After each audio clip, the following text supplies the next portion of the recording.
ادعو دعوت دو الی سبیل ربک، اپنے اور رب کے راستے کی طرف۔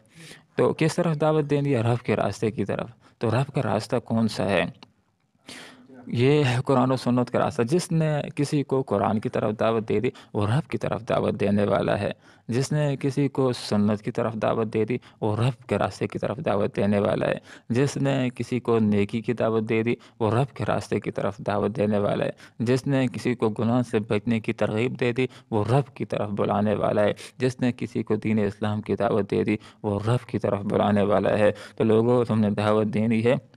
رب کے راستے کی طرف، قرآن کی طرف، حدیث کی طرف، اسلام کی طرف۔ اور دعوت دیتے ہوئے 3 بنیادی باتوں کو یاد رکھنا ہے۔ پہلی بنیادی بات ہے دعوت دینی ہے حکمت کے ساتھ۔ دوسری بنیادی بات ہے دعوت دیتے ہوئے جو بات مد نظر رکھنی ہے وہ موعظہ حسنہ، اچھی نصیحت کے ساتھ۔ اور تیسری بات دعوت دیتے ہوئے یہ ذہن کے اندر رکھنا ہے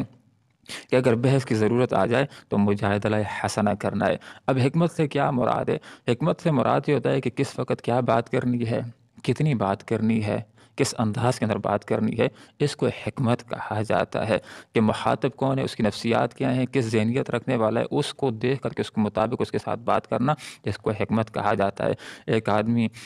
کہ جس کے سر کے اوپر بہت بڑی گٹھڑی اٹھائی ہوئی ہے اور مشق کے ساتھ وہ چل رہا ہے، اس کو آدمی کہتے ہیں 1 منٹ کھڑے ہو جاؤ تو میں دین کی بات بتلاتا ہوں، تو یہ حکمت کے خلاف ہوگا۔ وہ آدمی تو ایک مشکل کے اندر، اس کے سر کے اوپر تو ایک گھاس کا پورا بورا پڑا ہوا ہے، وہ اٹھا کر کے گھر لے جا رہا ہے، وہ اب بات سننے کی پوزیشن میں نہیں ہے۔ تو کس وقت بات کرنی ہے، کتنی بات کرنی ہے، کس انداز کے اندر بات کرنی ہے، اس کو حکمت کہا جاتا ہے۔ تو یہاں پر یہ بات ذکر کر دی کہ تم نے دعوت دینی ہے حکمت کے ساتھ، یہ نہیں کہ بس ٹوٹل پورا کرنا ہے اور دعوت دے دینی، بلکہ حکمت کے تقاضوں کو مد نظر رکھ کر کے۔ اور دوسری بات یہ کہ موعظہ حسنہ کے ساتھ، اچھی نصیحت کے ساتھ، خیر خواہی کے جذبے کے ساتھ۔ آپ صلی اللہ علیہ وسلم کی خوبیوں میں سے عظیم ترین یہ خوبی بھی ہے کہ آپ صلی اللہ علیہ وسلم کے بارے میں لوگوں کا یہ ذہن تھا کہ آپ صلی اللہ علیہ وسلم ہمارے ساتھ خیر خواہ ہیں، ہم سے کوئی ذاتی غرض نکالنا نہیں چاہتے ہیں، اپنا ذاتی مفاد ہم سے نعوذ باللہ کوئی نکالنا نہیں چاہتے ہیں۔ تو دائی کا یہ کمال ہے کہ لوگوں کے ذہن کے اندر یہ بات ڈال دے کہ میں تمہارے بھلے کے لیے کر رہا ہوں، میں تمہارے ساتھ مخلص ہوں، میں تمہارے ساتھ خیر خواہ ہوں۔ یہ بات ان کے دل و دماغ کے اندر بٹھا دیں۔ اور دوسرا ان کے اوپر یہ بات باور کرائے کہ جو بات کہی جا رہی ہے تمہارے فائدے کے اندر ہے۔ تو نرم انداز کے اندر بات کرنی ہے، اچھے نصیحتوں کے ساتھ، اور ایسی بات کرنی جو حق بھی ہو اور دوسرے کے دل کو اپیل کرنے والی ہو۔ دیکھیں آپ صلی اللہ علیہ وسلم کے علم کے اندر یہ بات تھی، یہ جو سرداران ہیں یہ سرداری چاہتے ہیں، تو آپ صلی اللہ علیہ وسلم نے ایسا جملہ ارشاد فرمایا کہ جو ان کے دل کو اپیل کرنے والا، ایمان لانے کی طرف، فرمایا ایک کلمہ کہتا ہوں۔ سرداران سے آپ صلی اللہ علیہ وسلم نے یہ بات کہی، ان کے مزاج کے مطابق بات کہی، ان کے جو مزاج ہے اس کو ابھارنے کے لیے فرمایا ایک کلمہ ہے، اگر اس کو اختیار کر لو تو عرب کے اوپر تمہاری حکومت ہوگی اور عجم تمہارا باج گزار ہو جائے گا، عرب عجم کے مالک ہو جاؤ گے۔ تو یہ اسلام نے ہمیں یہ تعلیم سکھائی ہے کہ بات کرنی ہے حکمت کے ساتھ، خیر خواہی کے جذبے کے ساتھ، اور دوسرے کی نفسیات کو سامنے رکھتے ہوئے۔ مثال کے طور پر ایک آدمی ہے کہ جس کا رنگ بھی انتہائی زیادہ کالا ہے اور اچھوت قسم کا ہے، اپنے ساتھ لوگ اس کو بٹھانے کے لیے تیار نہیں ہیں، جس طرح کہ ہندوؤں کے اندر جو نچلی ذات کے لوگ ہوتے ہیں ان کو تو بعض اوقات وہ انسان بھی نہیں سمجھتے۔ تو ایسے لوگوں کو جس وقت آدمی دعوت دیتا ہے تو آدمی ان کو یہ بات کہے کہ اسلام تو تمہیں مقام دے گا، اسلام کے اندر تو مساوات کا درس ہے، اسلام کے اندر تو جیسے کہ یہ حدیث ان کو پھر آدمی سناتا ہے کہ آپ صلی اللہ علیہ وسلم نے ارشاد فرمایا، ہمارے یہ دین کی تعلیم ہے کہ آدمی کو عربی کے اوپر، عربی کو اجمی کے اوپر، کالے کو گورے کے اوپر، گورے کو کالے کے اوپر کوئی فضیلت حاصل نہیں۔ اگر کسی کو کوئی فضیلت حاصل ہوگی تو تقویٰ کی بنیاد کے اوپر، تو آدمی ان کو دعوت دیتے کہتا ہے کہ اور لوگ تو تمہیں بعض اوقات انسان بھی نہیں سمجھیں گے، لیکن اسلام کے اندر آ جاؤ، یہ مساوات کا درس دیتا ہے۔ بلکہ جو اگرچہ رنگ کا کالا کیوں نہ ہو، ذات کا نیچے کیوں نہ ہو، کلمہ پڑھے گا، تقویٰ اگر اختیار کر لے گا تو اللہ کا محبوب بن جائے گا۔ ان اکرمکم عند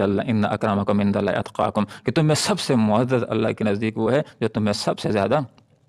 اللہ رب العالمین سے ڈرنے والا ہے۔ تو اگر رنگ کالا کیوں نہ ہو لیکن اللہ سے ڈرنے والا ہے تو بہت سارے گوروں سے وہ اللہ کے نزدیک زیادہ محبوب ہو جائے گا، وہ پیارا ہو جائے گا۔ اسی طرح خواتین ہیں تو ان کے ساتھ جس وقت ان کو دعوت دینی ہے تو آدمی بات کر سکتا ہے کہ لوگوں نے تمہیں پیسے کمانے کی ایک مشین بنا لیا ہے، تمہیں مارکیٹنگ کی ایک چیز بنا لیا ہے، اشتہار بازی کا ذریعہ تم کو بنا دیا ہے، اور تمہیں بھی کمانے کے اوپر مجبور کرتے ہیں۔ اسلام کے اندر آ جاؤ، کلمہ پڑھ لو، مسلمان ہو جاؤ، تمہاری کمانے کی ذمہ داریاں ختم ہو جائیں گی۔ جب باپ کے گھر کے اندر ہوگی تو باپ کی ذمہ داری ہے، خرچہ کرے تمہارے اوپر، کما کر کے تمہیں کھلاؤ۔ جس وقت تمہاری شادی ہو جائے گی تو تمہارے نان و نفقے کا ذمہ دار تمہارا خامد ہو جائے گا۔ تو دوسرے کے دل کو اپیل کرنے والی باتیں، تو اس انداز کے اندر بات کی جائے کہ دوسرا آدمی